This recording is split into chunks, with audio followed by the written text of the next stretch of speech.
പറയുന്നത്, എൻ്റെ അടുത്ത് നിൽക്കുന്നത്. ഇപ്പോഴും അവൻ എൻ്റെ അടുത്ത് തന്നെയാണ് നിൽക്കുന്നത്. അത്തരം വിഷമങ്ങളിലൂടെ ഞാൻ കടന്നു വന്നെങ്കിലും എനിക്ക് പുതുതായി ഒരു രേണുവിൻ്റെ വീഡിയോ ചെയ്യണ്ട എന്ന് നിൽക്കുകയാണെന്നു. ഇങ്ങനെയുള്ള ബുദ്ധിമുട്ടുകളും വിഷമങ്ങളൊക്കെ നമ്മൾ വീണ്ടും വീണ്ടും പറയുന്നതിൽ നമുക്കൊരുപാട് വിഷമമുണ്ട്, സങ്കടമുണ്ട്.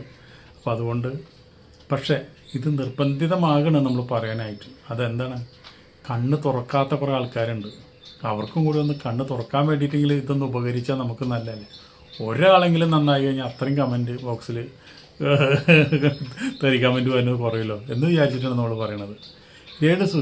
രേണുസുധിയുടെ ആദ്യം മുതലുള്ള ജീവിതം രേണുസുധി പറയുന്നുണ്ട്. ആ ജീവിതം കേട്ട് കഴിഞ്ഞാൽ തന്നെ നമുക്കറിയാം രേണുസുധി ആരായിരുന്നു, എങ്ങനെയായത് എന്ന് നമുക്ക് മനസ്സിലാക്കും. അപ്പോൾ അതുകൊണ്ട് രേണുസുധിയുടെ ഒരു അഭിമുഖമാണ് പണ്ട് കാലത്ത് കൊടുത്തതാണത്. അത് നമുക്കിപ്പോൾ അത് വീണ്ടും എടുത്ത് വെക്കേണ്ട ആ വീഡിയോ വീണ്ടും എടുത്ത് വെക്കേണ്ട ഒരു സ്ഥിതി വന്നിരിക്കുന്നു. അപ്പോൾ അതുകൊണ്ടൊന്ന് നമുക്ക് ആ വീഡിയോ ഒന്ന് വാച്ച് ചെയ്യാം. അവൾക്ക് ദാണ്ടെ കോടികളുടെ പൈസ ആകുന്നു, വീടാകുന്നു, പിന്നെ അവൾക്ക് എന്ത് വേണം? അകാലത്തിൽ മരണപ്പെട്ടു പോയ കൊല്ലം സുധിച്ചേട്ടൻ്റെ വൈഫാണ് ഞാൻ. ഞാൻ ആളുടെ നല്ലൊരു ഫാനായിരുന്നു. സുധിച്ചേട്ടനെ പരിചയപ്പെട്ടപ്പോൾ തന്നെ സുധിച്ചേട്ടൻ ഇങ്ങനെ പറഞ്ഞു, എനിക്കൊരു മോനുണ്ട്, അവൻ 6ാം ക്ലാസ്സിലാണ് പഠിക്കുന്നത്, അവൻ്റെ പേര് കിച്ചു എന്നാണ്. അപ്പം ഞാൻ പറഞ്ഞു, ശരി ചേട്ടാ, എനിക്ക് നിങ്ങളെ ഒന്ന് കാണണം ചേട്ടാ, 2 പേരെ കാണണമെന്ന് പറഞ്ഞു. അപ്പോൾ എന്നോട് പറഞ്ഞു, ഓക്കെ മക്കളെന്നാണ് വിളിച്ചത്, മക്കളെന്നാ വന്ന് എന്നെ മോനെയും കണ്ടോളൂ എന്ന് പറഞ്ഞു. അങ്ങനെ ഞാൻ ഇവരെ 2നെ ഒരുമിച്ച് പോയി എറണാകുളത്ത് പോയി കണ്ടു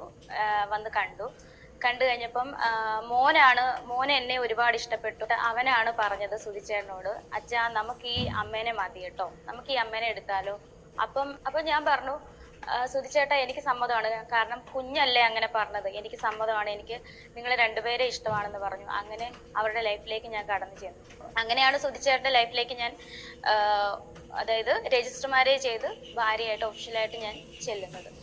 അങ്ങനെ സുധിച്ചേട്ടനുമായിട്ട് കൊല്ലത്തായിരുന്നു കുറേ നാൾ, അവരുടെ കുടുംബത്തിൽ താമസിച്ചു. അങ്ങനെ അതിനുശേഷം ഇളയ കുഞ്ഞ് ഋതുൽ ഉണ്ടായപ്പോഴത്തേന് കോട്ടയത്തേക്ക് വന്നു, എൻ്റെ വീട്ടിലേക്ക് വന്നു. ആ ടൈമിലാണ് കൊറോണ സ്റ്റാർട്ട് ചെയ്തത്. കൊറോണ സമയത്ത് ഒരുപാട് പ്രശ്നങ്ങളായിരുന്നു ഞങ്ങൾക്ക്, സാമ്പത്തികമായിട്ടും ഒരുപാട്. കുറച്ച് നാൾ കഴിഞ്ഞപ്പോഴാണ് നല്ല കാലം വന്നു തുടങ്ങിയപ്പോഴാണ് വിധി ഒരു എന്താ പറയാ ക്രൂരനാന്ന് പറയുന്നത് അത് സത്യമാണ്. കാരണം നമ്മളിൽ നിന്ന് പറിച്ചെടുക്കാൻ വേണ്ടിയിട്ട് വന്നൊരു വിധിയാണ്. സുധിച്ചേട്ടൻ ഇത്രയും സ്നേഹിച്ചിട്ട് എനിക്കെല്ലാം സുധിച്ചേട്ടനായിരുന്നു, എനിക്കും എൻ്റെ ഫാമിലിക്കും എല്ലാം സുധിച്ചേട്ടനായിരുന്നു. പക്ഷെ ആ വിധി സുധിച്ചേട്ടനെ തട്ടിപ്പറിച്ചുകൊണ്ട് പോയി. ആ ഒരു നിമിഷം സത്യം പറഞ്ഞ എനിക്ക് പറയാൻ അറിയത്തില്ല. അത് അറിഞ്ഞപ്പോൾ എൻ്റെ തലയിൽ ഒരു മിന്നൽ പോലാണ് പോയത്. എനിക്കറിയില്ല, എന്താ ഇനി പറയേണ്ടതെന്ന് എനിക്കറിയില്ല. സുധിച്ചേട്ടനെ കൊണ്ടുവന്നു. ആദ്യം എനിക്ക് സത്യം പറഞ്ഞ കാണണ്ടെന്ന് പറഞ്ഞ് ഞാൻ ഓടി. അപ്പോഴും ആൾക്കാർ പറഞ്ഞ എന്താണെന്നറിയോ, അവള് കണ്ടില്ലേ സുധിയെ കാണേണ്ടത്, അവൾ എന്തൊരു സാധനമാ, അവൾക്ക് കാണണ്ടെന്ന്. ഞാനൊരു കാര്യം ചോദിച്ചോട്ടെ, എൻ്റെ കൂടെ തലേന്ന് കിടന്നുറങ്ങിയ സുധിച്ചേട്ടനാണ് പിറ്റേന്ന് ജീവനില്ലാത്ത ശരീരമായിട്ട് വരുമ്പം അത് എൻ്റെ അവസ്ഥയിൽ നിന്ന് നോക്കുമ്പോൾ എനിക്കത് കാണാനുള്ള ശേഷിയില്ലായിരുന്നു. അതുകൊണ്ടാണ് ഞാൻ ഓടിപ്പോയത്. ഞാൻ പറഞ്ഞ ആരും എന്നെ പിടിക്കണ്ട, ഞാൻ പോയി കണ്ടോളാം. ഏട്ടനെ ഞാൻ കണ്ടു, അവിടെ ഇരുന്നു കരഞ്ഞു, കുറെ കരഞ്ഞു. എന്നിട്ടും ഞാൻ തളർന്ന് വീണില്ല.